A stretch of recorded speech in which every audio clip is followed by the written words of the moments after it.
Hey guys, what is up? It is Reaper Jinkai here, and I have beaten Pokemon Moon. Well, to an extent. I haven't done the battle tree or anything like that, but I just caught what Lookers said would have been the last Ultra Beast. So I'm trying not to spoil stuff like that.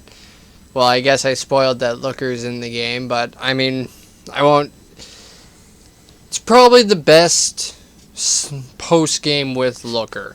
Like, he didn't drive me up a wall as much as he does in the other two. So look forward to that if you haven't gotten to that part yet. But for the most part, I'm going to be talking about a few mechanics and what I think about them. And, well, let's talk about what I think about the whole game as a whole first. As a whole, I would put this game probably in my top 2 Pokemon games. Pokemon Platinum being at the highest still, because it's gonna take a hell of a game to knock Platinum off of the pedestal I have it on, and I realize that a lot of that is biased, and a lot of people didn't like 4th gen that much. But I loved it. Enough of that. So yeah, I'd put this as my second favorite Pokemon game. I feel like they added a bunch of stuff that made it easier, but at the same time making some of the fights harder. Like, everybody I've talked to, the grass trial is hard unless you started with Litten. For obvious reasons. I tried to do it with a Salandit, and it got one shot, so that was a thing.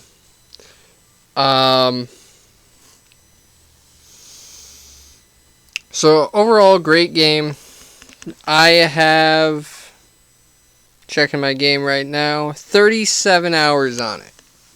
I've been playing the crap out of this game. It is a great game, guys. If you have not picked it up yet, go pause this video, go work overtime at your job, get money, go get Pokemon Sun and Moon. Either or, if one's good, the other one's gonna be good.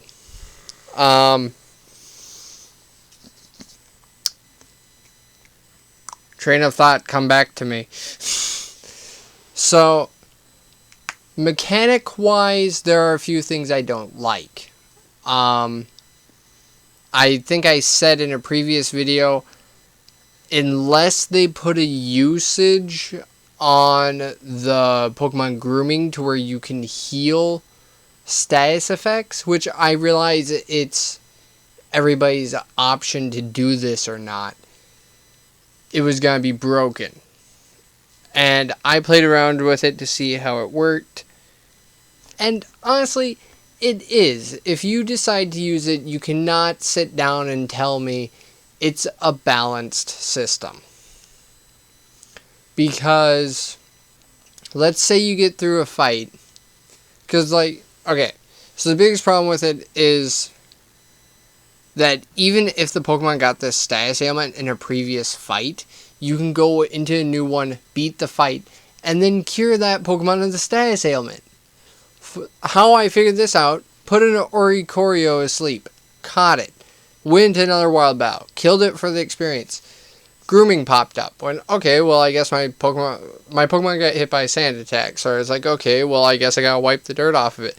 No, there's an Oricorio wanting to be woken up from its sleep. And that's just broken. Like, why should I, as a player, even consider wasting my money in the game on status medicine anymore? What's the point if I can just, oh, well, that sucks, my Pokemon's asleep, let me go into the grass, kill something real quick, and fix that. And rinse and repeat. oh look, I have healing items. I can do it as much as I want. I think it's a broken system from like a player standpoint, but I like a lot of RPGs, which I think is where the line's gonna get drawn with this one, because this is definitely more RPG. There's sub-quests, there's stuff like that. Like, NPCs matter. They really do. And there's not... the amount of NPCs that actually have something for you to do in this game is so much higher than any other Pokemon game.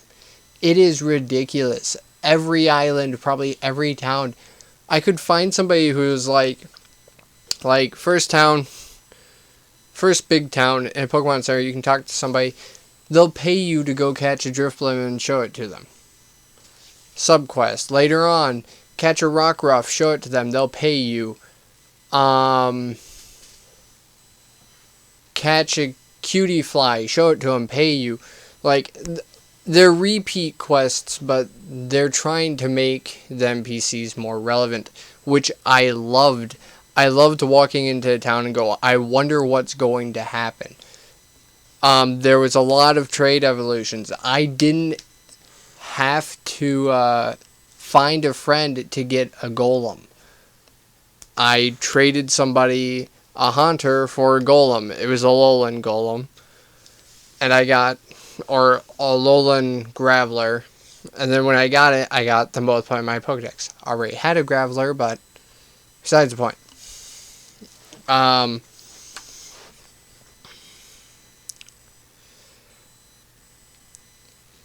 I like... well, I more dislike than like it. I dislike that every fight, it tells you what's super effective or what's not very effective. What I like with that mechanic, though, is if it's a brand new Pokemon, you're not given that advantage. You have to figure it out or already know it. Which, I mean, I like that they did that, but I would have been happier if the game only told you what was not very effective or had no effect. And then you'd have to guess if it was normal effective or super effective.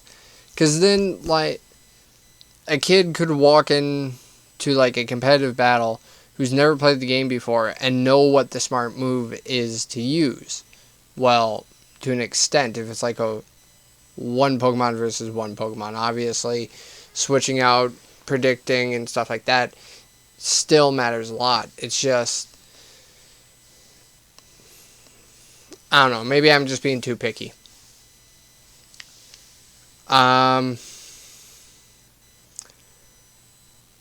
Enough of all that. Let's talk about the best thing they did in this game. Removing the need of HMs. I think people have been saying that since, like, first gen. Probably, like, because it sucks having to have Cut on your team. It sucks having to have, like, Rock Smash on your team. Surf is pretty good. It sucks having Fly as a move because Fly's not good. Whoever sits down and tells you Fly is a reliable move is full of shit. It is a 2-turn move. The first turn you go up there, they're just going to switch out to something that can take the hit. Moves like Brave Bird with recoil are... I would rather have the recoil damage than have a move take 2 turns. And then it had a chance to miss. And you're telling me it's a reliable move. And I just bumped my mic, so there's probably an awkward noise. I apologize. I feel like the characters are more relatable as well. Well, to an extent. Well, relatable is not the word. Panned out would probably be the better way to say it. Like, there's more to them. They're not just these characters that are like, oh yeah, let me battle. Like, you get to kind of learn about each trial captain as you're going through their trial. Why do they do it like this? What, so on and so forth. It's a lot more personal experience with NPCs, which sounds weird, but like that's how I'm gonna describe it. To me, it felt like a much longer game. I also didn't go rushing through the game. I had 37 hours and probably beat the main story at 35 hours. So I took my time, but it still felt longer.